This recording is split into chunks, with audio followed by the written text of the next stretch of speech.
Hello, I'm Laura the Library Lady, and welcome to today's episode.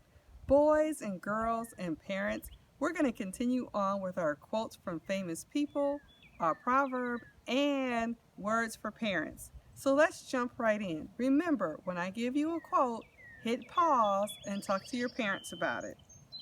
You have the good fortune to be part of a free nation with boundless possibilities and enough challenges and diversions to make life interesting every day. Read books. I agree with that. Write stories. I agree with that one. Learn history. Enjoy life.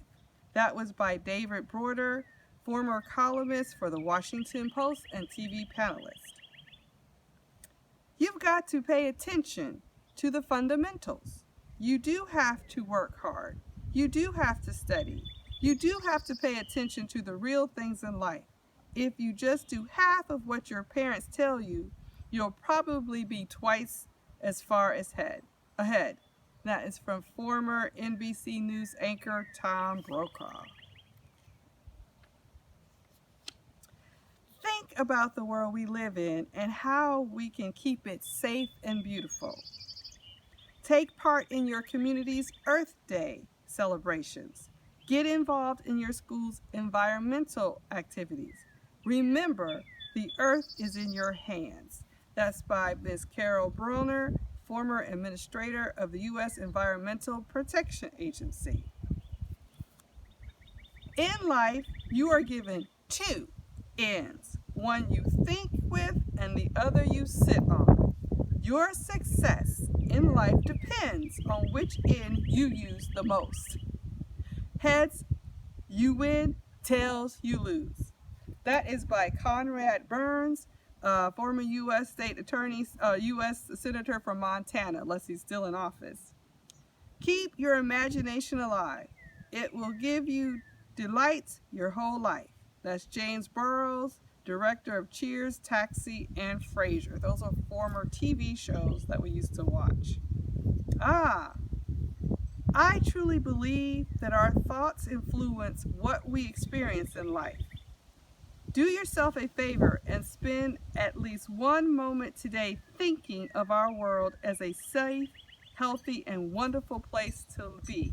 That is by actor LeVar Burton. And the final one I will read today is, life is not a goal, it's a process. You get there step by step.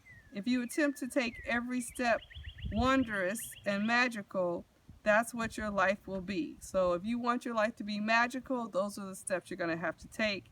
And that's by actor Leo Buscella. All right, we're going to stop right there. And we're going to take up this book. So we're going to pause. Boys and girls, thank you so much. This section is only for parents. Welcome back, parents. Okay, if children live with hostility, they learn to fight. I'm going to just read a little bit of this and we'll be done for today. Most of us don't think of ourselves as hostile. We know we're not like the violent, abusive families who make the headlines on the local news. Yet we still may be creating an atmosphere of unrecognized resentment in the home with unexpressed anger that may leak into the family dynamic and can erupt unexpectedly. Certainly, our culture offers plenty of examples of hostility and fighting. At any point in time, war is being waged somewhere on the planet. In our own country, hate crimes, domestic abuse, gang warfare, and the like are part of our everyday awareness.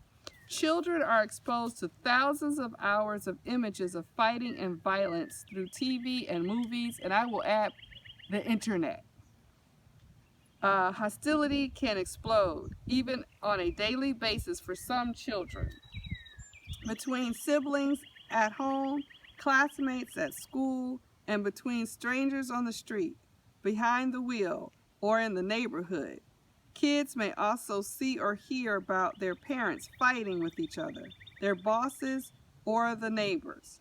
Living in an atmosphere of hostility makes children feel vulnerable. Some children react by becoming tough with a chip on their shoulder. Others ready to respond to trouble or even go looking for it. Others become so frightened to fighting that they avoid any kind of conflict, even mild confrontations. These roles are played out on every elementary school playground. A pattern of aggression in the family can teach children that fighting is a necessity, a solution of sorts. Children may grow up expecting that life will be a battle, that they won't be treated fairly without a fight, or that they have to fight to survive. This is not what we want for our children. How we as parents resolve our differences and handle family crises sets the stage for our children to learn how to deal with conflicts, either with destructive hostility and fighting or constructive dialogue and resolution. So, parents, that's our choice, and it is a huge challenge, especially during the midst of COVID-19. But think about these things from our book today. Children learn what they live. It's excellent information.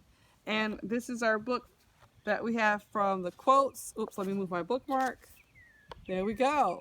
So that is day 3 of week 9. We will be back tomorrow. Thank you so much. Bye-bye.